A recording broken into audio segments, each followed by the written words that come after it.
साथियों जय भीम। मैं Veeru Badole the Bahujan today इस यूट्यूब चैनल में आप सभी लोगों का स्वागत है। आज का जो सब्जेक्ट है यह है कि इंडिया गठबंधन यानी कि महाविकास आघाड़ी के जो उन्होंने जो पाप किया है वो पापों का प्रायश्चित जो है वो उनको विधानसभा के अंदर मिला है, विधानसभा रिजल्ट में मिला है। वो एक भ्रम में थे महाविकास आघाड़ी के लोग और उनके जो प्रचारक है, चाहे नीतीश कराड़े हो, श्याम मानव हो, निखिल वागड़े हो या बहुत सारे ऐसे लोग हैं, विश्वंभर चौधरी जैसे, इतना मेहनत किया, कोई भी कसर नहीं छोड़ा अम्बेडकरी जनता को बेवकूफ बनाने के लिए। लोकसभा में एक अफवाह हुई थी कि कांग्रेस संविधान के पक्ष में है, यानी कि संविधान को बचाएगी, और दूसरी तरफ भारतीय जनता संविधान को खत्म कर रही है। इट्स मीन बीजेपी संविधान को खत्म करना चाहती है और कांग्रेस संविधान को बचाना चाहती है। तो बीजेपी संविधान को खत्म करना चाहती है, ये बात सच है, बट कांग्रेस संविधान को बचाना चाहती है, ये बात झूठ है और अफवाह है। बट अम्बेडकरी समाज के लोगों ने इस अफवाह को सच मानकर उन्होंने इतना सपोर्ट किया कि जो इंडिया गठबंधन की जो खटिया खड़ी थी महाराष्ट्र के अंदर, उस इंडिया गठबंधन को महाराष्ट्र में नंबर 1 बना दिया। यानी कि महायुति की सीट ने जो बीजेपी और उनकी सहयोगी दल के जो सीट पिछले बार जो ज्यादा थे, अब इस बार जीत हो गया। और इस विधानसभा में महाविकास आघाड़ी यानी कि इंडिया गठबंधन को लग रहा था कि जिस तरह से हमने अम्बेडकराइट पीपल्स को बेवकूफ बनाया था, उसी तरह इस बार भी हम अम्बेडकराइट पीपल्स को बेवकूफ बनाएंगे। नाना पटोले हो या राहुल गांधी हो या कोई भी लीडर हो, उन्होंने ठान लिया था, उनके अंदर इतना विश्वास था कि इस बार जो लोकसभा में जो चमत्कार हुआ, लोकसभा में जो हमारा समर्थन यानी हमें समर्थन मिला, उससे भी ज्यादा समर्थन विधानसभा में मिलेगा। बट प्रॉब्लम कहाँ आया कि इन लोगों की खटिया खड़ी होगी, कहाँ प्रॉब्लम आया?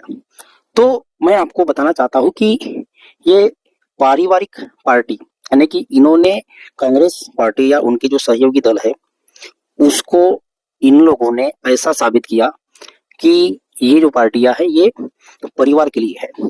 यानी कहीं अगर बाप को टिकट मिल रही है तो वो अपने बेटे को टिकट दे रहा है, अपने बेटी को टिकट दे रहा है, कोई अपने भाई को टिकट दे रहा है, कोई अपने चाचा को टिकट दे रहा है, कोई भतीजे को टिकट दे रहा है, कोई भांजा भांजी को टिकट दे रहा है। तो ऐसे बहुत सारे जो सीटें हैं वो कांग्रेस ने बांटे हैं, महाविकास आघाड़ी ने बांटे हैं। दूसरा कारण यह है, वो है सबसे बड़ा हॉट पॉइंट है ये वर्गीकरण का। तो वर्गीकरण के मामले में कांग्रेस दौड़ के वर्गीकरण का समर्थन कर रहा है। यानी SC/ST में जो वर्गीकरण है उस बिल का कांग्रेस दौड़ कर समर्थन कर रहा है। महाराष्ट्र में बंद को यानी 21 अगस्त को जो बंद हुआ था, उस बंद में बहुत सारे पैमाने पर लोगों ने बंद में शामिल हुए, और ये पता होने के बावजूद भी कि SC/ST में जो वर्गीकरण का जो मामला आया है ये इन लोगों के खिलाफ है, उसके बावजूद भी उन्होंने SC/ST के आंखों में SC/ST के आंखों में धूल झोंकने का काम महाविकास आघाड़ी के माध्यम से और कांग्रेस के माध्यम से हुआ है। अब ये जो बिल एकनाथ शिंदे ने भी लागू किया है, यहाँ पे उन्होंने भी समिति स्थापन किया है।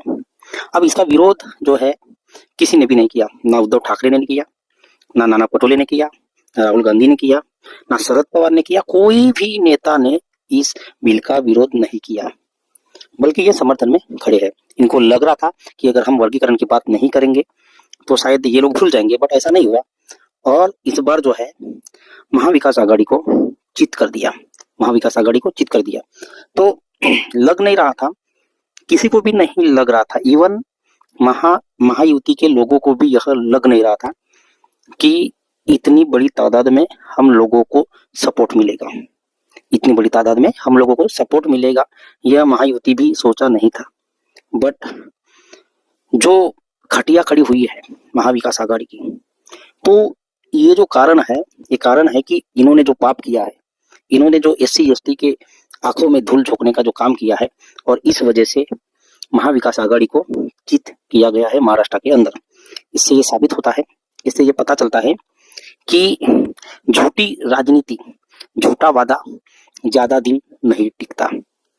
आप अगर हमारे उंगलियां हमारे ही आंखों में डालने का प्रयास करेंगे, एक बार, 2 बार, 3 बार धोखा खाएंगे, लेकिन उसके बाद तो हमको पता चल जाता है ना, हमको पता चल जाता है। और इस बार जो है कांग्रेस को, शिवसेना, उद्धव ठाकरे गठ को और शरद पवार गठ को बहुत अच्छी तरीके से धूल चटाई है जनता ने, और मैं शुक्रगुजार हूँ जनता का कि उन्होंने ये डिसीजन लिया है, क्योंकि ये होना बहुत जरूरी था।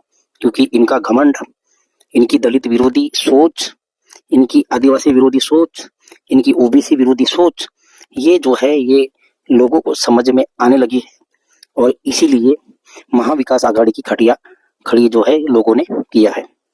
तो ये पाप है, वो ये बहुत बड़ा पाप है कि पापों का प्रायश्चित जो है, पापों का प्रायश्चित महाविकास आघाड़ी को मिला है। यह नहीं कि राहुल गांधी कभी भी आएगा तो बोलेगा संख्या जिसकी जितनी भारी उसकी उतनी भागीदारी, और मूर्ख बनाने का काम अगर राहुल गांधी करता है तो ये जनता को समझ में आता है कि भैया आज आप लोगों की सत्ता थी तो आप क्या कर रहे थे। तो बात ऐसा है कि लोगों को समझ में आ गया है कि राहुल गांधी यानी कि कांग्रेस की खटिया खड़ी हो गई, इसलिए वो अभी जनता को गुहार लगा रहा है कि हमारी सत्ता आने दो, फिर हम ये OBC का जाति आधारित जनगणना करेंगे। वो सिर्फ जाति आधारित जनगणना का ही बात करते हैं, उसके बाद बहुत सारे ऐसे मुद्दे हैं वो उस मुद्दे का बात नहीं करते, क्योंकि राहुल गांधी भी एक मनुवादी विचारधारा वाला आदमी है और ये जनता को समझ में आने लगी है। तो बहुत सारे लोग फुदक रहे थे महाराष्ट्र के अंदर, इंडिया गठबंधन के बहुत सारे लोग फुदक रहे थे। अब उसकी जो घमंड है वो टूट गया है, उसका जो घमंड है वो चूर चूर हुआ है, क्योंकि महाविकास आघाड़ी पूरी तरीके से जीत हो गई है। तो दोबारा से मैं जनता को धन्यवाद कहना चाहूंगा कि आप लोगों ने महाविकास आघाड़ी को बुरी तरह से महाराष्ट्र के अंदर हराया है। शुक्रिया। जिन्होंने भी मेरा YouTube चैनल सब्सक्राइब नहीं किया होगा, प्लीज मेरे YouTube चैनल को सब्सक्राइब कीजिए। मेरे चैनल का नाम है द बहुजन टुडे। धन्यवाद।